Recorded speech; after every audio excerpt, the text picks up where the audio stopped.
And so, ang topic natin for this first series sa Irresistible Grace is yung prevenient grace versus irresistible grace. Is this your first time hearing the term prevenient grace? Okay, nung ako'y nasa JIL, hindi ko din naririnig ito. Pero kung hindi ka reformed, ito ay prevalent na view. Hindi nga lang napapangalanan. Okay? But as a preliminary, mayroon tayong tatlong fold or threefold union with Christ, namely the number one, ano nga yun? Our union with Christ in election. Ang tawag nga natin doon sa theology ay immanent union. At yung pangalawa is our union with Christ in redemption. Yes, dandan, ano yon? Transient union. At yung pangatlo, Jiraya? Applicatory union. Thank you, Brother Stephen. Our union with Christ by the application of the Spirit through faith. So yung irresistible grace ay nasa kategorya ng pangatlong union natin kay o pangatlong fold ng union natin kay Kristo. Basahin ko lang yung Ephesians 1:13 to 14. In Him, you also trusted after you heard, no? Hindi before. After you heard the word of truth, the gospel of your salvation, in whom also having believed, you were sealed through the Holy Spirit of promise, with the Holy Spirit of promise, who is the guarantee of our inheritance. Now, once na kumilos ang banal na Espiritu, mayroong garantiya, okay, ng ating inheritance until the redemption of the purchased possession. Anong basis? To the praise of His glory, not on the basis of someone's will. Now, as an introduction, meron akong question dito. And of course, no, siguro naman nakikita nyo na dyan yung medyo loaded na material. Praise God. Sa preparation, praise God sa mga material na nabasa natin. Meron din akong reference dito ng isang Arminian material kay Orton Wiley ng kanyang Christian Theology, chapter 26. Ito ay sa website ko lang nakuha. At yun yung tawag doon, quotation. Okay, two strangers hear the same clear sermon. At yung sermon, yung message is the gospel. And the gospel is, Jesus is the way, the truth, and the life. No, He gave His life for the ransom of His people. The gospel of your salvation. No one comes to the Father except through Christ. Yet, one believes while the other walks away in unbelief.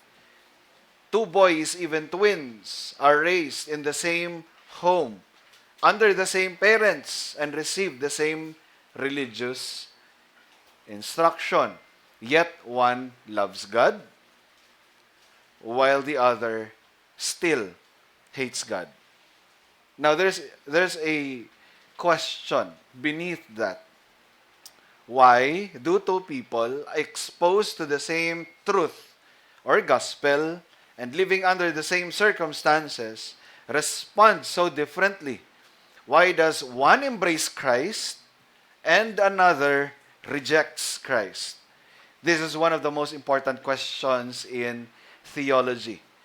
Naririnig ko kahapon sa aming meeting yung when the rubber meets the road. And I believe itong irresistible grace this is the doctrine when the rubber meets the road. So this is one of the most important questions in theology. More importantly, it is a question what that scripture itself answers. So balikan muna natin, magkaroon muna tayo ng context what happened in history. In history, mayroon pong nag-rise na mga heresies. Of course, kung mababalikan natin yung Book of Galatians, no? Familiar tayo doon sa pinaghahalong works and then yung justification. Familiar na tayo doon. And of course, dahil ang kasalanan is totally hindi naman na-eradicate pa, while may already and not yet yon, progressively ito ay tinatalo pa natin through, of course, gospel preaching, sanctification sa ating sarili. In different generations din, may mga umuusbong na mga heresies. At noong 5th century, mayroong tinatawag na heresy na Pelagianism. At ang contemporary niya po ay si Augustine, or tinatawag nating Augustinianism. Si Augustine, sa mga hindi nakakakilala sa kanya, siya ay isang pagan, a pagan person. No? Napaka-immoral na tao, pero pinapanalangin siya palagi ng kanyang nanay. Hanggang sa siya ay na convert, no? And of course, inexalt niya si Christ sa pamamagitan ng kanyang conversion na iyon. Now, si Pelagius naman, Pelagius of Britain, may kita natin dito 354 to 420 or 440 AD. So, of course, hindi natin ito ma-exhaust. Pero may mga materials dyan na mga sinabi ako na po pwede po ninyong balikan. Church History, Bruscelli, Justo Gonzales. Ito po ay inano lang din nila. Parang pinasadahan lang din nila. Parang minention. Side comment nga lang eh. Hindi rin nila dinil ng todo-todo. Pero at least nandoon yung kanilang affirmations and denial. Makikita natin doon sa kanilang material. Pelagianism, ito po yung pagde-deny ng original sin. Pinag-aralan natin sa total depravity, di ba? Naminana natin yung kasalanan ni Adan. Sa 1 John, no? Ito yung deny ng mga early church na encounter sa mga heresies. Tinatawag natin mga Gnostics. Yung denial ng original sin, that human beings are born without Adam's guilt or a sinful nature. Adam's fall affected humanity only by his example, not by inheritance. Nung nahulog si Adan sa kasalanan, siya lang yun, hindi tayo damay. Pero yun nga ba yung sinasabi sa Romans 5? But then again, no, ito po ay parang introduction. It is not meant yet to be exhaustive. Ito ay para ma-familiarize lang natin yung mga concepts na nag-exist sa history na ito. Pelagianism, affirmation of human ability.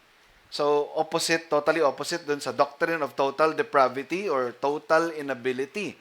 Human beings have the natural ability to obey God and believe the gospel without the necessity of God's regenerating grace. Yan po ay Pelagianism. Kapag mayroong isang iglesia or galing ka sa isang iglesia na nagde-deny na tayo ay mayroong minana na kasalanan ni Adan, inherited guilt, inherited sin, galing kay Adan, yan po ay Pelagianism. At kung mayroon din kayong kung galing kayo sa isang church at kung mayroon kayong kilalang church na then ina-affirm na sa pamamagitan lamang ng human free will, human ability, we are innately able to respond to God positively even without the work of the Holy Spirit, then yan po ay Pelagianism. Now, may sumunod sa kanya si John Cassian. Si John Cassian naman, isang semi-Pelagian. Siguro nakita niya na, okay, we are still saved by the grace of God. In-affirm niya po na yung grace is necessary for salvation. So unlike Pelagianism, semi-Pelagianism teaches that no one is saved without God's grace. So ina-affirm pa rin ng semi-Pelagian na we are still saved by the grace of God, or we are saved by the grace of God. However, sabi sa Pelagianism, the sinner takes the first step. The first movement toward God originates from the sinner's free will, after which God gives grace to assist and complete salvation. Ito yung picture na nalulunod, and then hinagisa ng lubid, And then nag-cooperate siya doon sa nag-cooperate siya doon sa paghawak ng lubid. And then hinila siya ng lubid. Or since na tama, takes the first step. If hindi niya kukunin yung lubid, hindi siya maliligtas. And then pagdating naman sa 17th century, meron naman tayong tinatawag na Arminianism. Of course, Jacobus Arminius. So meron ding dito po nagsimula yung tinatawag nating doktrina ng prevenient grace. God gives prevenient grace. Flesh out po natin yan later. While yung salitang prevenient grace, it was originally coined by Augustine to mean effectual grace. However, again, as time flies, nagkaroon na din ng ibang meaning ito anong inadapt sa Arminian theology. God gives prevenient grace to all people without exception. All people without, tama, no? All people universally na lang. Yun, para hindi tayo malito. Restoring their ability to respond to the gospel. Di ba, we are dead in sin?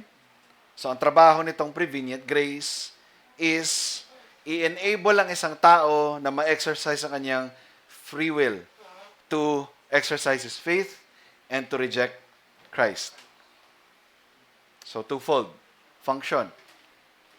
Sila ay naniniwala din sa tinatawag nating faith precedes regeneration. Yung salitang precede, ibig sabihin nun, meron itong sinusundan. For example, 1 precedes 2. 2 precedes 3, so on and so forth. So, madali lang na ang tawag doon, matandaan. Pag sinasabi natin faith precedes regeneration, ibig sabihin noon is 1 precedes 2, so on and so forth. Or believe to be born again. Believe and you will be born again. Every sinner is free to accept or reject the gospel, making faith the condition for regeneration and salvation. So punta tayo sa flesh out natin kung ano itong prevenient grace. As the term implies, is that grace which goes before, pre, and then venient grace. Or prepares the soul for the entrance into the initial state of salvation. Or the contrary of it, its rejection. So it is the preparatory, tinatawag nila na preparatory grace. Now, hingin ko lang yung tulong ni John Piper doon sa kanyang article na kung saan meron siyang binasang book galing kay Roger Olson. John Piper quotes Roger Olson from his book Against Calvinism. Very straightforward yung title ng book. In order to present the Arminian view fairly. So yan yung gusto natin. Gusto natin steel man, ayaw natin ng straw man. Sabi dito sa page 66, if anyone comes to Christ with repentance and faith, it is only because they are enabled by God's prevenient grace to do so. If i-take natin ang prevenient grace from this sentence alone, somehow makita natin na, okay nga no, okay naman. Wala namang problem. If anyone comes to Christ with repentance, it is only because the cause of coming is God's prevenient grace. Wala namang problema. No. Arminianism has always insisted that the initiative in salvation is God's. It is called prevenient grace. And it is enabling but resistible. So dito, sa page 169, sabi dito, the prevenient grace is enabling but resistible. Okay? In-enable ang iyong freedom to choose and to reject Christ. And somehow, pag binabasa na natin ngayon ito, teka lang. Okay. Pero again, di muna tayo titigil dyan. Mamaya natin i-examine yan. Classical Arminian theology attributes the sinner's ability to respond to the gospel with repentance and faith to prevenient grace. So, ito na yung side comment ngayon ni John Piper. Just to be clear, he says, the ability to respond is given with prevenient grace, but it's an ability to believe or not.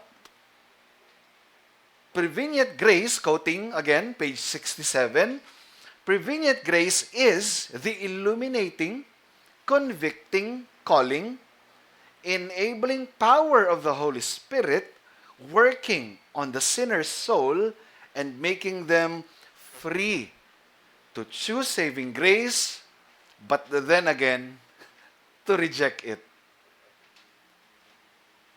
So mamaya na natin fully comprehend yan at i-expose kung ano talaga yung problema niyan. May kabig, In-enable ng Banal na Espiritu to choose saving grace, pero may kabig, or to reject it. Kumbaga parang may work pala ang Banal na Espiritu to reject the sacrifice of Christ. And then another commentary from John Piper. So prevenient grace brings one out of bondage to the point where you can receive or reject the work of God in your heart.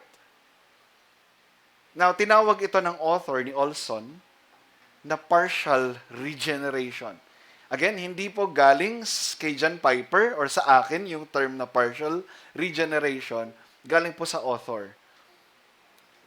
So in Arminian theology, a partial regeneration does precede conversion. But it is not a complete regeneration.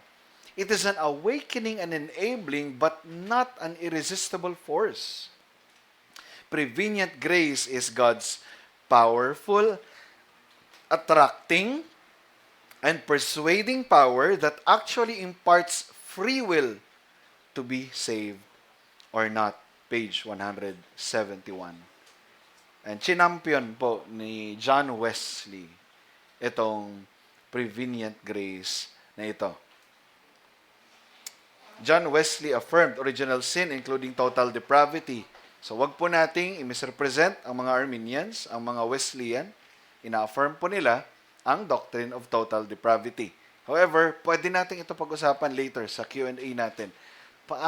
Kung paano talaga ito or gaano ito ka-problematic at kung paanong dumadating sila sa punto na ang nagiging sagot is philosophical and not scriptural. Kumbaga, it's just is. Prevenient grace is God's powerful, attracting, and persuading power that actually imparts free will to be saved or not. Binasa ko lang pala uli yun. Continuing John Wesley, but he also affirmed God's universal gift of prevenient grace or enabling grace that restores freedom of the will. So punta naman tayo doon sa irresistible grace para magkaroon tayo ng element of comparison. Irresistible grace is what we believe. It is the sovereign act of the Holy Spirit whereby at the moment of God's elect hears the gospel, He effectually calls and regenerates them by changing their hearts of stone into a heart of flesh. Sa Ezekiel 36:26, pwede ba nating basahin yon? May Bible. Sino pwede magbasa? Yes, Joash, please. Ezekiel 36:26.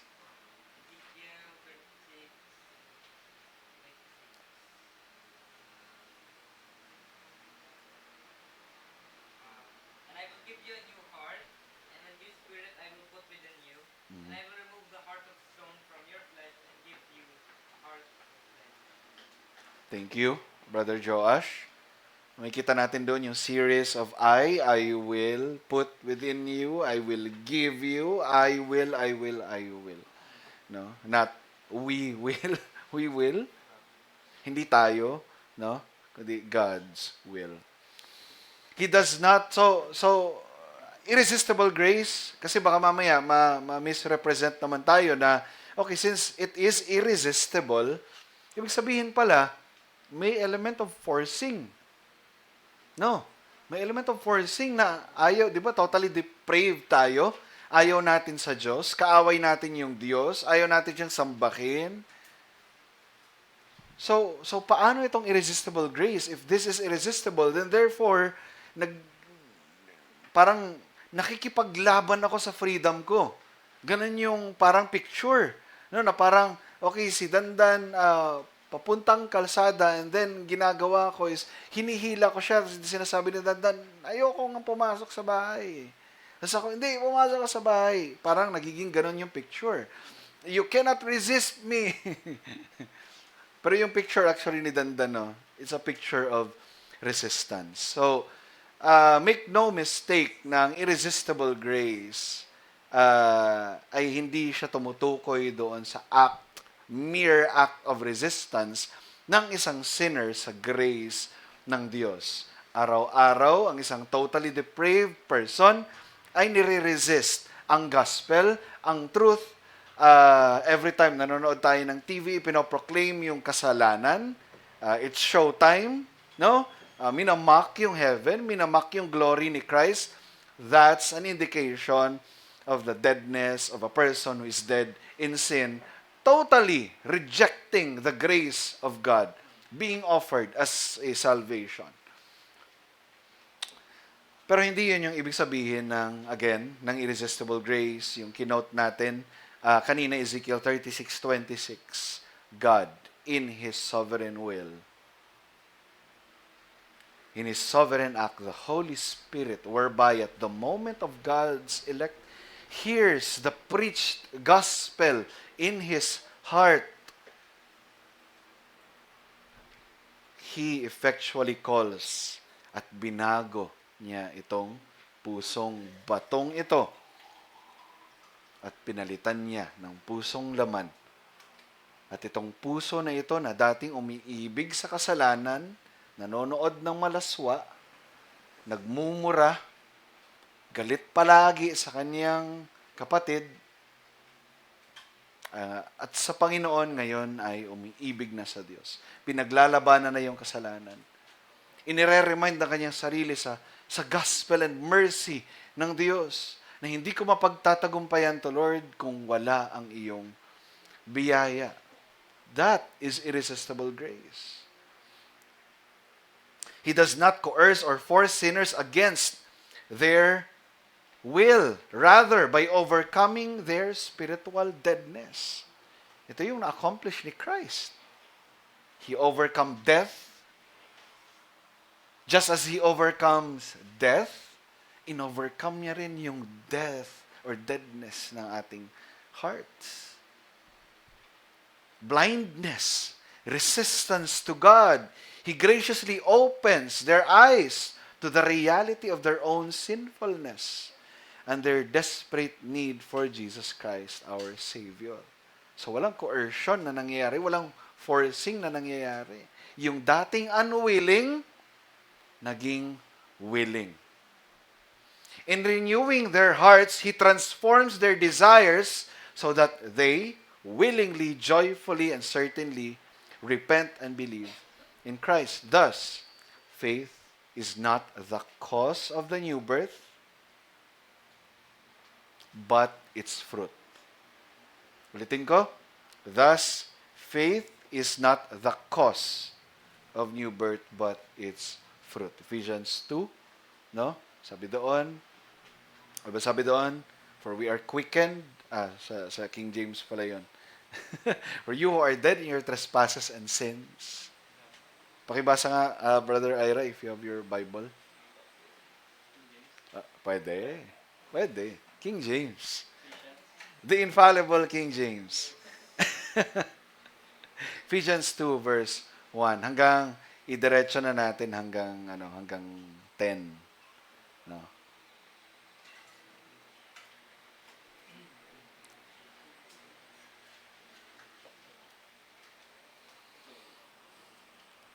Ephesians chapter 2 verses 1 to 10. 1 to 10. And you hath he quickened who were dead in trespasses and sins, wherein in time past ye walked according to the course of this world, according to the prince of the power of the air, the spirit that now worketh in the children of disobedience, among whom also we all had our conversation in times past in the lusts of our flesh, fulfilling the desires of the flesh and of the mind, and were by nature the children of wrath, even as others. But God, who is rich in mercy, for his great love wherewith he loved us, even when we were dead in sins, hath quickened us together with Christ. Quicken. By grace ye are saved, and hath raised us up together, and made us sit together in heavenly places in Christ Jesus, that in the ages to come he might shew the exceeding riches of his grace and his kindness towards us through Christ Jesus. For by grace are ye saved through faith, and that not of yourselves, it is the gift of God, Amen. not of works, lest any man should boast. For we are his workmanship, created in Christ Jesus unto good works, which God hath before ordained that we should walk in. Amen. For it is by grace you have been saved through faith. And kahit na ang exegetical demand doon, no, and this faith, kagaya nung ginawa ko doon sa Peter, no, yung exegesis ko ng all might come to repentance. Kung natatandaan niyo yun sa limited atonement, no? Any of you, di ba, yung pinakamalapit na pronoun, kasi walang nakalagay doon na any of you, nakalagay na doon, any should come to repentance or not perish, but all should come to repentance. First Peter ba yun or second Peter? So, the same dito. And this, pwede natin kunin yung buong phrase ng grace through faith. Wala pa ring problem doon. Grace and faith are the gifts of God. Now, punta tayo doon sa comparison ng prevenient grace versus irresistible grace. Again, pinaliwanag ko kanina sa theology ng Wesleyan o Arminian, they believe the doctrine of total depravity. Naniniwala sila that man is dead in sin. We inherited the sin of Adam. Ang paniniwala din ng Arminian, the Holy Spirit enables the sinner. Again, nabalikan natin ito kanina. To freely respond or to reject the gospel while the heart remains unregenerate. So, sa work ng prevenient grace, the Holy Spirit enables the sinner to freely respond or reject the gospel while the heart remains unregenerate. Sa irresistible grace position, the Holy Spirit regenerates the sinner's heart, making him spiritually alive so that he willingly believes the gospel. And then, sa prevenient grace, the sinner may either believe or reject the gospel. So, sa irresistible grace, the sinner will willingly and effectually believe the gospel as a result of a new heart. And then sa prevenient grace, the sinner's response is the decisive condition for salvation. The sinner's response is the decisive condition for salvation. Sa irresistible grace, God regenerates. It is God who regenerates and effectually brings the sinner to faith. Naniniwala din ang mga Wesleyan or Arminian that it is only God who regenerates. But then again, condition yon ng kanilang free choice. If a person will not choose to believe, they will not be born again. Sa atin, God works first, change our hearts, and then that is why, because of that, we believe. Now, to answer the question doon sa aking introduction, Why does one person believe while the others or other does not?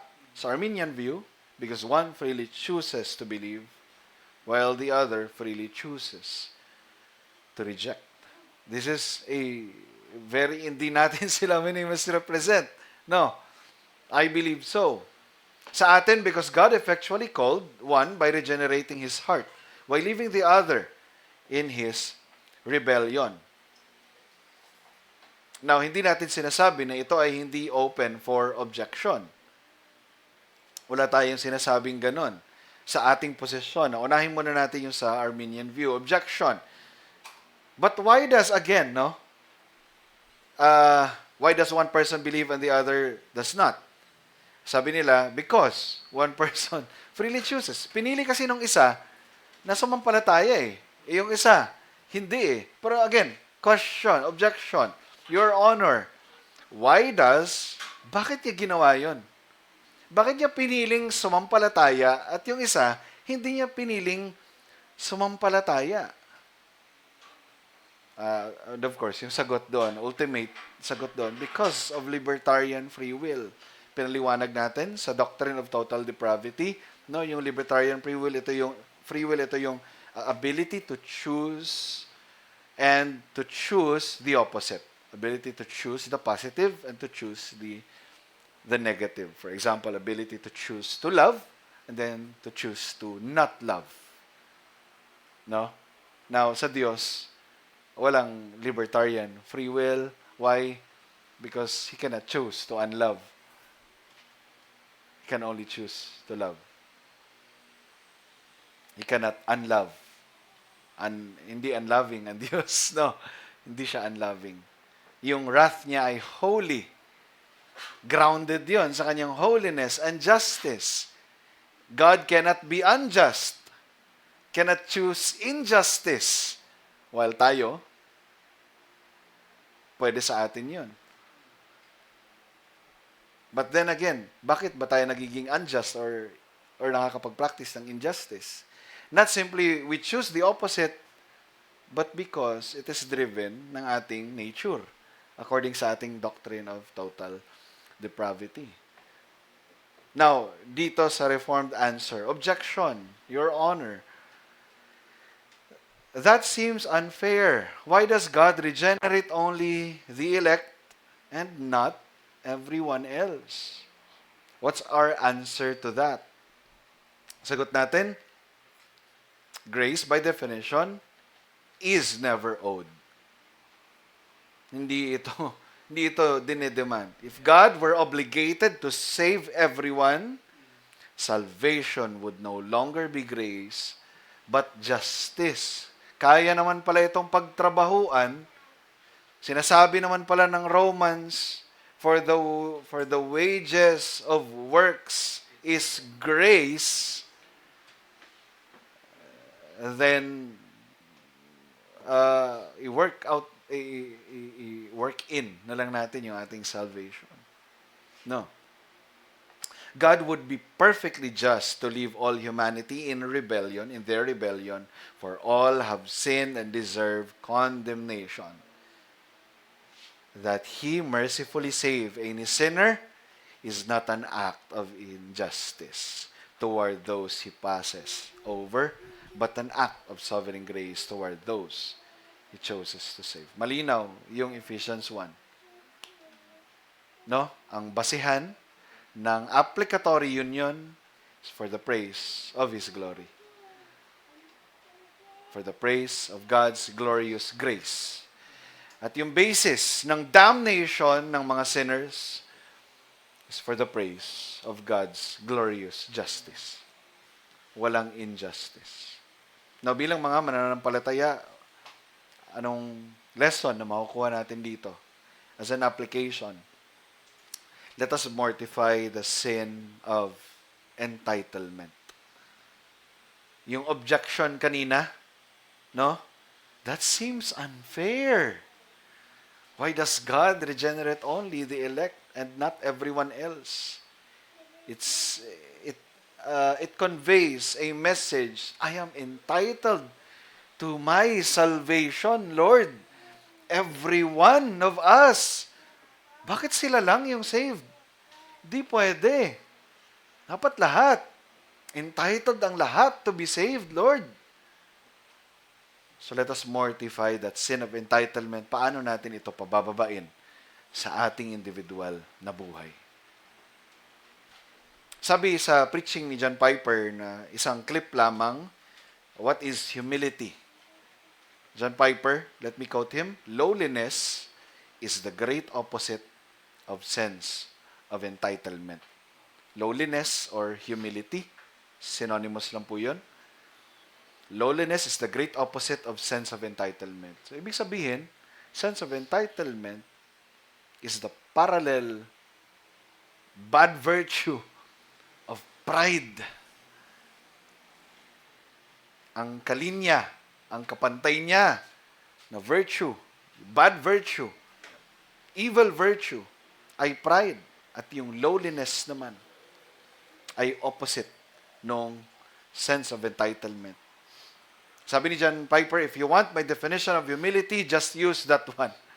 It's the opposite of the sense of entitlement. So, do you walk, continuing the quote of John Piper, do you walk through life mainly feeling, you owe me? You owe me a certain look. Huwag mo akong tignan ng ganyan. Because you owe me a certain look. When I walk by you on the street, you owe me a certain behavior in the neighborhood. Pangit yung pinapakita mo sa akin. Huwag mong ipapakita yan. You owe me that newspaper before 6:30. Kaya nagagalit ka kapag wala pa yung newspaper sa bahay mo bandang 6:30. Of course, context nila yon, no? Nagbibisikleta, yung mga newspaper messenger, and then iniiwan sa binabato, iniiwan sa kanilang bahay. Sa atin siguro, ang application natin dito is yung order natin sa restaurant. No? Chowking. Last time, kumain kami ni Mrs. doon. Nagutom talaga kami. Ang tagal talaga ng order namin. Kumain kami sa Chowking dito sa may Pasong Buaya. Buhay na tubig. 2 chichara pa na yung in-order namin. Sobrang tagal. Oo. Tapos nung available naman pala yung chicharap, so hindi lang na But then again, no, nagagalit tayo kapag may mga ganong mga bagay. Why? Because we feel entitled na kapag binili natin ito, therefore, ibigay dapat ito sa atin. Binayaran ko to eh. Dapat andito na to. No? While, of course, pwedeng i-address yun, yung mali doon, but there is a better way of addressing it. Pwede nating pag-usapan sa ating extended fellowship later. Baunin natin yan. So is that our basic orientation? If it is, sabi ni John Piper, then you are not humble. And me neither. Sabi ni John Piper, I am not humble. You remember what Paul said in Romans 1:15? He said, I am a debtor both to the Jews and to the Greeks. Meaning, debtor siya for everybody. Of everybody. I owe everybody. Nobody owes me. That's the mindset of a humble heart. When we realize, no, that nobody owes us anything, we owe many things. Tayo, yung may utang sa kanila. Where does that come from? It comes from being stunned. Yung ganong virtue, yung ganong realization. Sabi ni John Piper, where does that come from? It comes from being stunned at the grace of God, at the irresistible grace of God. When God owed you nothing but hell, He went to hell for you. Until you're stunned by that truth, you will never have. Until you're stunned by that truth, you will never have a sense of entitlement. You will have a sense of entitlement. you will walk through life and your basic orientation will be you owe me. So unless you are stunned by that particular truth, ang palagi mo lang mababanggit, no, people, lahat ng tao nakakasalamuha mo, you owe me. You owe me. Bakit di mo ginawa sa akin to? Bakit ganito yung pinakita mo sa akin? But as soon as it lands on you with stunning force, this grace of God na nagbago ng iyong puso, you were owed hell. You realized that I deserve hell. And you got heaven at the cost of the life of the Son of God. So much for the sense of entitlement. When that realization happens, it's over and humility happens. So, brothers and sisters, it's a battle. We have to preach the gospel to ourselves daily. At yung gospel, kung isa-summarize natin ito, no? Again, familiar tayo doon sa life, death, and resurrection of Christ. Pero magandang isama natin doon yung nothingness ni Christ. His nothingness, His life that is nothing to the point of death na kung saan dinala si Kristo to the point of exaltation. That's the gospel.